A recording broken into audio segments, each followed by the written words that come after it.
Hey, it's your girl Carmel Jean-Francois, owner and founder of C-Fit Coaching. Welcome to another edition of the Savvy Sugar Solution.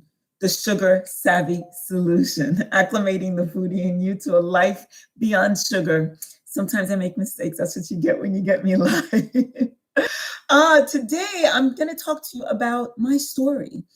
Why vegan? Why vegan? I'm going to tell you about my story and why I acclimated myself to a life beyond sugar. How I acclimated myself to a life beyond sugar is really the more important aspect of it. So I'm going to get right to it. I had some technical difficulties before, so hopefully I don't let that slip up on the story that I'm about to tell you. First and foremost, I would like to give you a disclaimer. This is for entertainment purposes only. I'm going to give you my story. I'm going to try to throw in a few corny jokes in there. You know how I do, but this is not to any way in any way, shape, or form tell you that this is what would be right for you. You know you, and I need you to discuss whatever I talk about here. If it intrigues you, if you're curious about it, discuss it with your professional, your doctor, your physician, your dietitian, your nutritionist, whoever it is that you go to seek medical help. Make sure that you discuss it with them and don't take what I say here as the Bible truth. This is what worked for me. And so here we start. My story starts about 2.5 years ago. It was the summer. We were August or so. It was the end of July, the end of like the last couple of days of July. I was with family in California. I wasn't even in New York. And I get a phone call from my doctor. I had had a blood test a few days previous, and we had made an appointment to meet up. I think it was like Tuesday or Wednesday. Actually a phone call. It's like Tuesday or Wednesday. But here it was Friday before our scheduled appointment. And she was calling me. And I'm thinking, why is she calling me? When I got on the phone, she sounded almost like she was almost in panic mode. And she had just reviewed my blood test results, and she's asking me, "Are you an alcoholic?" That was the first thing she said when she got on the phone. I was like, wait, what? Am I? You know, I'm not an alcoholic. You've been my doctor for the last 2 or 3 years. Why would you be asking that? What kind of medications are you on? She's asking me. And I'm like, you know, my medications. My medications are D3 and folic acid. You prescribe those medications to me. And so she asked me a slew of questions. It's all very hazy now because I was sitting there or standing there because I was with my family. So I had to remove myself, and I'm on the phone outside like, what is going on? Why is she calling me before I scheduled an appointment? Why is she being so dramatic on the phone and very, very cryptic? That's when she disclosed to me that I had these enzymes in my blood that indicated fatty liver. That's number one. Okay. And then she went on to tell me that my cholesterol was very high. I'm like, oh, okay. And then the last thing she told me was that I was pre-diabetic. And I was like, wow. So I took all of those. I didn't panic. I didn't fear. It was kind of making sense to me. I know that I didn't eat the healthiest. I was very much into what society, what our culture would deem healthy, but I knew that I was eating overly processed foods. I knew that. Back then, all I cared about, I ate from packaged foods because I always tracked my foods because all I cared about was high protein, low calorie. That's all I cared about. So as long as the package told me that this was a high protein, low calorie food, I was all in. You didn't have to tell me anything. I knew my food was created in the lab, and I didn't care because it was low calories. It was going to keep me looking snatched and at the same time keep my protein levels up. I didn't look any different I didn't look very different than what I look like now, than what you see me now when I was diagnosed with these 3 conditions. And I wanted my muscles popping. I wanted to be slim and trim, wanted to fit into my dresses the way I wanted to fit into my dresses and my shorts and whatever I was wearing. So it wasn't a big concern to me. I just thought that I was okay. So many people believe that if they're not diagnosed with something that they're healthy. That was me. Because I did not receive a diagnosis or prognosis, I assumed that I was healthy. That phone call on that day amongst family, I was being told that I was not only unhealthy, but facing three major chronic conditions. And these chronic conditions are also known as lifestyle conditions. It was my lifestyle that got me there. So it was going to be my lifestyle that got me out from these diagnoses. So what she did, she scheduled a follow-up appointment with me so that she can take another blood panel. And she also scheduled so that I can get a sonogram done of my liver to see what was going on. All right, we did that. Now I get back to New York and I took the test that she wanted me to do, which was the blood panel and and a sonogram look at my liver. And in the interim between those tests and me finding out the results of them, one night, Sunday evening actually, I was meal prepping, which is something that I often did. I had my shrimp on the counter. I had my chicken on the counter. I remember that very, very well. I was listening to a Clubhouse room, an audio app. People were discussing. I was listening to all kinds of fitness and nutrition things. And this one happened to be on nutrition. And there were a few people that were really discussing all the benefits of being whole food plant-based. And maybe, just maybe, in fact, very definitely, my diagnosis was in the subconscious of my mind. But as I was listening to this, I was just kind of like, what? These people still talking about whole food plant-based. What is this? They were really talking, I really understood it as being vegan. I'm going to explain the difference in a second. So I'm hearing them talk about being vegan, whole food plant-based vegan. And I said, you know what? Let me try this. Let me try this for 1 week. I'm curious to know what all the big whoop is about. And maybe it'll give me something to report back to my clients.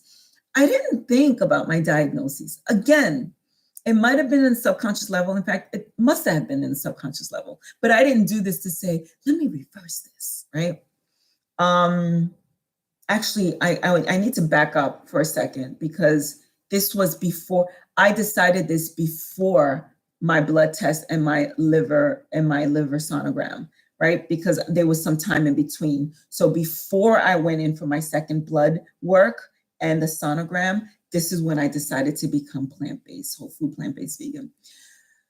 So back to my story, I became whole food plant-based vegan, and I took the chicken that was on my counter, I threw that in the freezer. I took the shrimp that was on my counter, I threw that in the freezer. I left out the broccoli, the cauliflower, all the usual suspects, right? It was nothing exotic that was on my counter. It was really just the broccoli. I'm sure there was cauliflower in there and some mixed greens, right? And I didn't know how to do this whole food plant-based thing. I didn't know or care about the impossible burgers and all like the overly processed foods.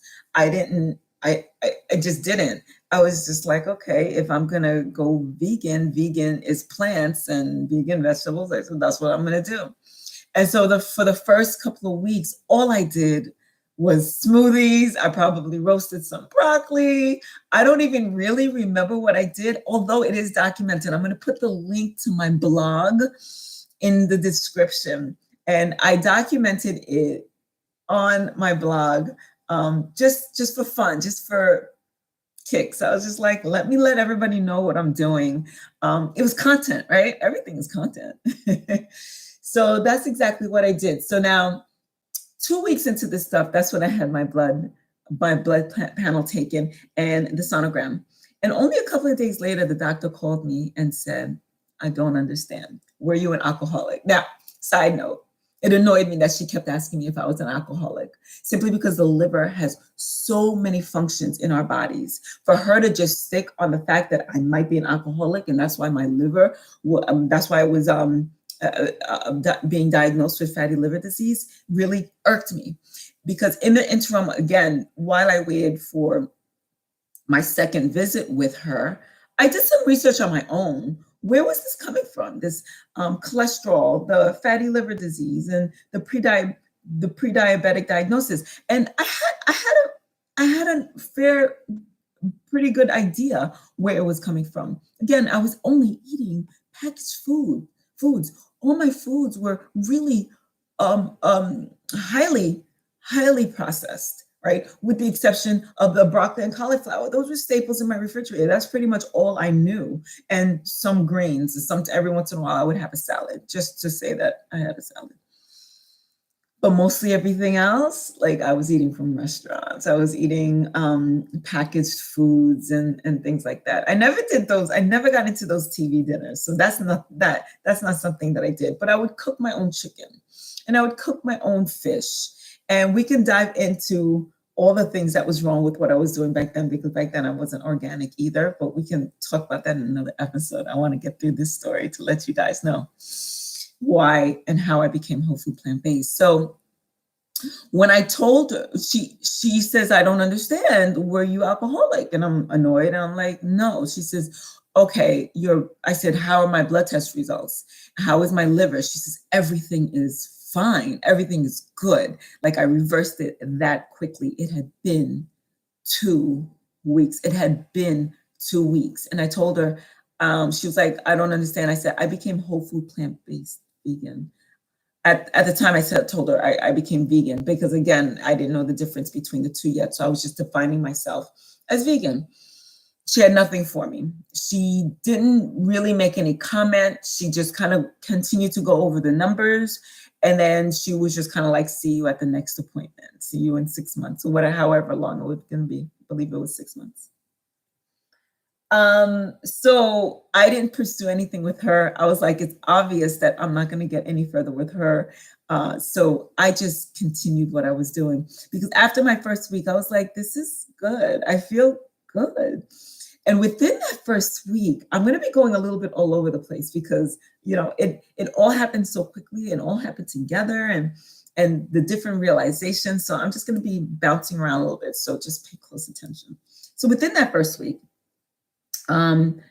it was like 3 or 4 days in, and I realized I haven't craved any sugar. I haven't had any chocolate. Now, if anybody knew me, they knew that there was candy, sweets, chocolate everywhere. Like I was completely and totally addicted to chocolate, and I was so proud of it. I would announce it. Chocolate is a part of my everyday life. It was. I had chocolate in my kitchen cabinets. I had chocolate in my desk at work. I had candy and sweets in my glove compartment. And cookies and cake was something that I absolutely indulged in whenever I went out to eat. That was dessert. Whenever I went to a party, a function, cookies and candies. I didn't necessarily buy them for myself, but the candies and sweets, the chocolate was definitely a part of my daily life. Halloween, I was just like, let me have at it. So all of those things made sense to me as far as my diagnosis is concerned. Coffee. My coffee, literally, I drank coffee simply to drink my whole milk and sugar concoction. So I was definitely addicted to sugar, and I couldn't have my coffee without whole milk and sugar. And not just 2 packets of sugar, but like 6, maybe 7 on a day that I had an extra sweet tooth. And I know a lot of you that are listening to this right now are probably cringing, like 7 packets of sugar? Yeah, guys, that was me. And interestingly enough, a clear sign of addiction is when you start to hide things. I would take those packets of sugar, rip them, put them into my coffee, making sure that nobody saw that I was putting in this amount. And I would take a bunch at a time, right? I would tear them off. So if somebody was watching, they would see that I only tore once. Maybe that was 1 packet. Meanwhile, I had like 4 packets in my hand, and I would do it again with another 4 or another 3. And I would take those empty packets, I would put them in my pocket to take them home with me because I didn't want anybody to see them in the trash. What is all of those packets of sugar? How many people did we have in here drinking coffee? It was only Carmel. Yeah, it was only Carmel. And again, I had my whole milk. And with the coffee, with the splash of coffee, it was amazing to me. And I looked forward to them. And I started off with 1 cup of coffee and 2, sometimes 3. And I ended up noticing that I was increasing my coffee intake so much that I stopped buying coffee from the bodega across the street. I started buying my own coffee and making my own coffee in the office so that people wouldn't see, or so that I wouldn't spend so much money. I think it was a money thing because I was spending like $1.50 every time I was going out to purchase a thing of coffee. So those things changed. I stopped craving coffee. Like the first couple of days, don't get me wrong. The first couple of days was kind of tough. I was constantly thinking about my coffee, and I knew I had to stop drinking coffee because black coffee was not, it was not appealing to me at all. It was horrible black coffee to me. So I knew I had to just give up coffee, just not drink it. So I drank some tea, not a ton of tea, because again, I drank my tea with sugar. And that was another thing that I didn't mention. Yes, I had coffee, but at night I would have my tea. In the middle of the day, I would have my tea with sugar. Or I'd have sugar with some tea, right? So I gave all those things up in the first couple of days. I was very, very much aware of it. But after 3 or 4 days, never mind the coffee, but it was the sugar that I realized, oh my God, I haven't had chocolate. I haven't even craved chocolate. I haven't even thought of chocolate in the past few days. And that's when I was just like, I'm onto something here. I had flooded my system mostly with smoothies and with salads, and of course, my roasted veggies, whatever I was roasting at the time.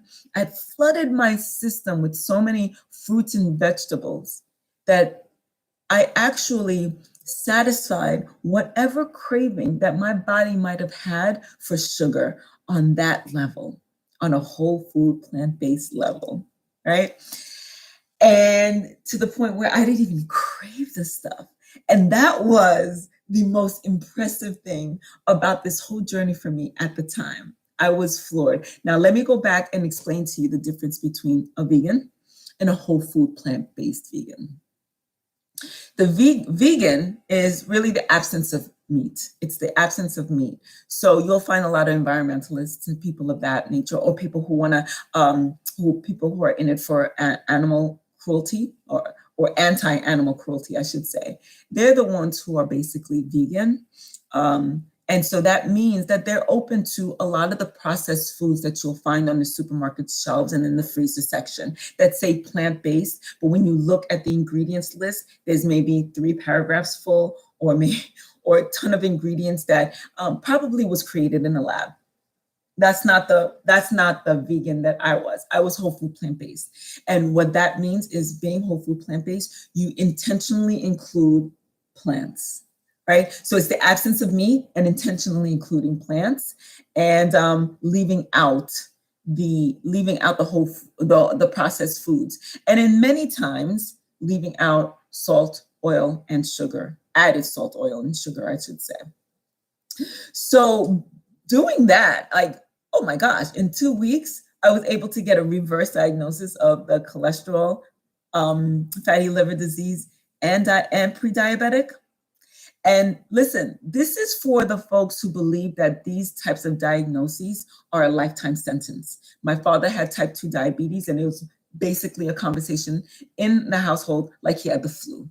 He had it, he took care of himself, he didn't have it. And that was my first experience with diabetes. So when I meet people who say that I'm diabetic and I'm in this for life, or I'm on medication, I'm like, this is not a life sentence. You could reverse this, right? Because again, my first experience with type 2 diabetes was my father getting it. I was a child. I was maybe 9 or 10 years old. And then he didn't have it. So to me, it was understood that this stuff can be reversed. And that's what I was able to do, being on a whole food plant-based diet. So was it hard for me? It wasn't hard, because I kind of went into it kind of saying, let me see what I could report back to my clients. Let me see what the big deal about this is. It was a challenge. It was a challenge for me for a week to see, can I do this? And guys, you have to understand, I'm a girl that loves challenges. I love to challenge myself physically, mentally. I just love challenges. Tell me something I can't do. I will do it. So, and I also gamified it. I said, hey, let me see how long I can go. Let me try a week. A week came, and I said, let me try the second week. And 2.5 years later, here I am, still whole food plant-based vegan, as excited as ever, because now I get to share it with you.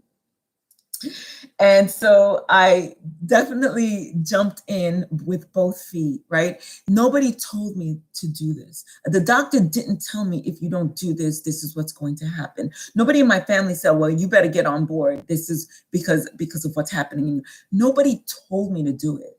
I made the decision. Guys, it's about making a decision. It's not about trying something. There is no try. Yoda said it best. There is no try.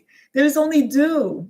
Just do the damn thing. You make a decision and you do it. This trying thing puts us in the mindset, well, if it gets too hard, I've just given myself permission to stop. And that's exactly what we do, right? And then the people around us that know us and they love us and they only want to see the best for us, they too give us permission. Well, if you're feeling this lousy and you're supposed to feel amazing on a plant-based diet, then just stop. Go back to eating your meat. You need your protein. You need your energy, right? And again, these are coming from people that know us, that love us, that want the best for us.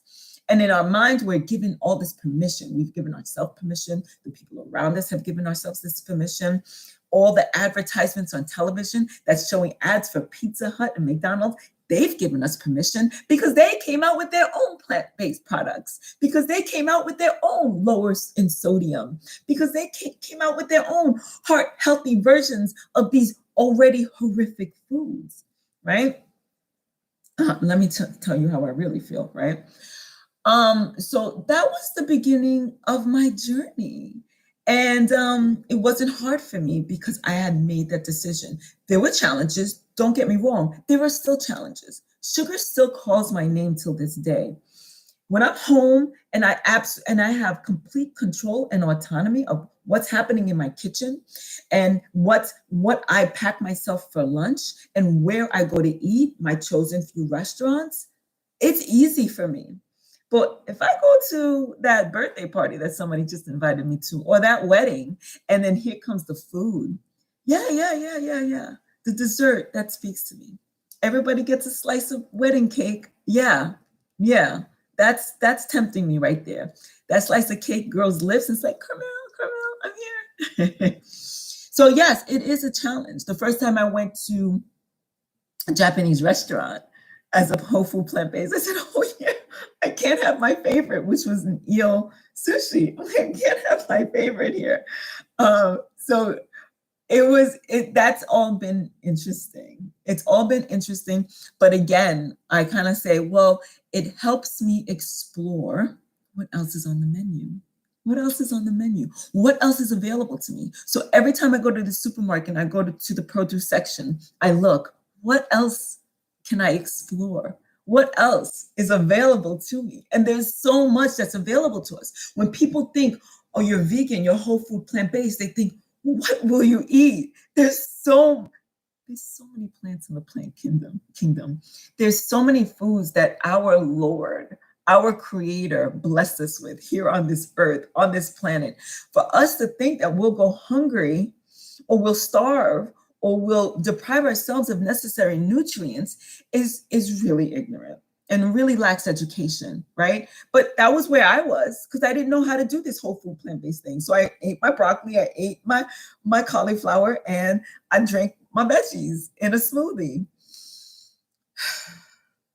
Folks, the real challenge is in here. It's not with what's available to us. It's really in here. It's about making that decision and doing what you said that you want to do.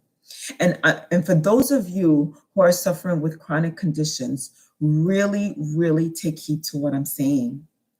Everything we eat is either serving our bodies or it's serving the chronic conditions with which we're suffering.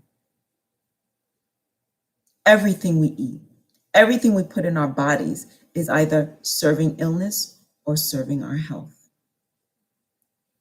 Everything.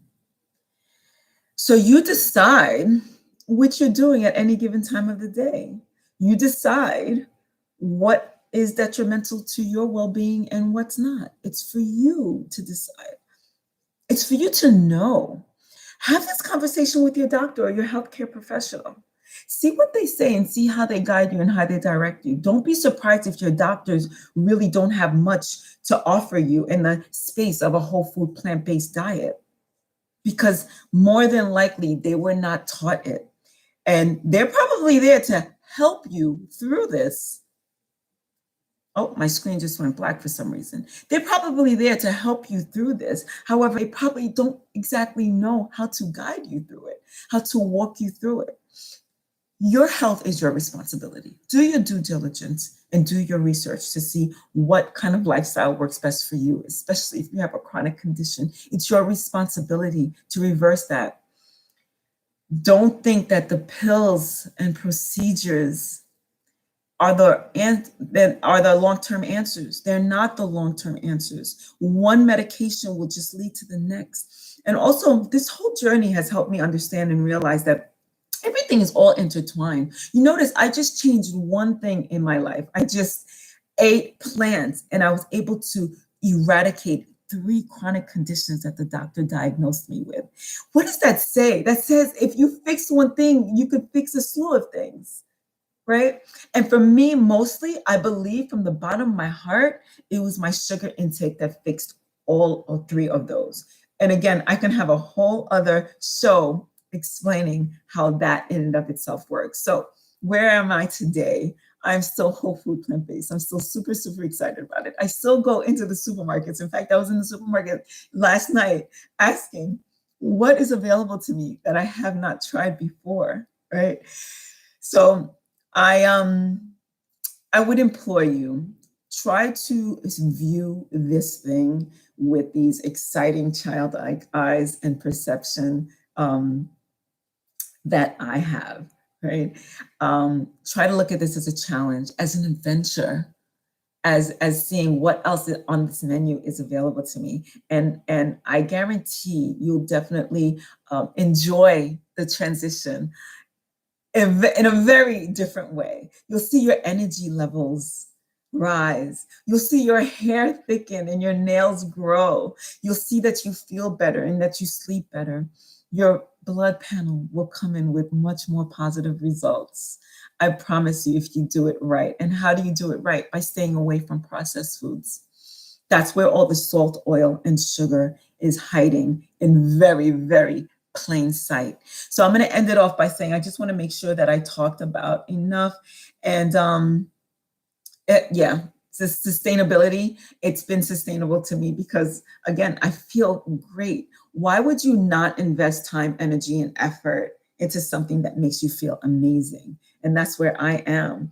I still maintain my activities. I still am very much into fitness. I still run. I run half marathons as a whole food plant-based vegan.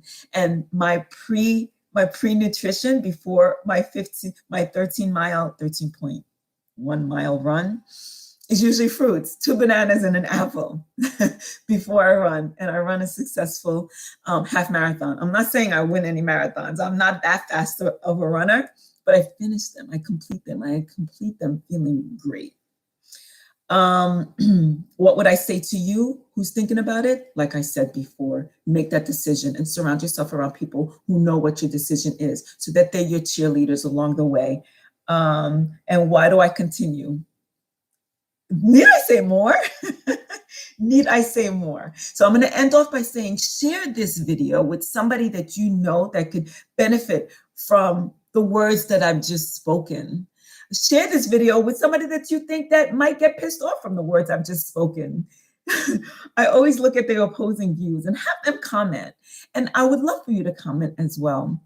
And basically comment, like and share this video. And I would definitely love for you to take heed, speak to your physician, your healthcare professional. And I think that's it. I think I've talked an earful and I made all the points that I wanted to make. And again, this was my first live edition of the Sugar Savvy Solution, hopefully I'm acclimating the foodie in you to a life beyond sugar, because I've gotten there. So with that, I'm going to say ciao, ciao. See you next time. Thank you.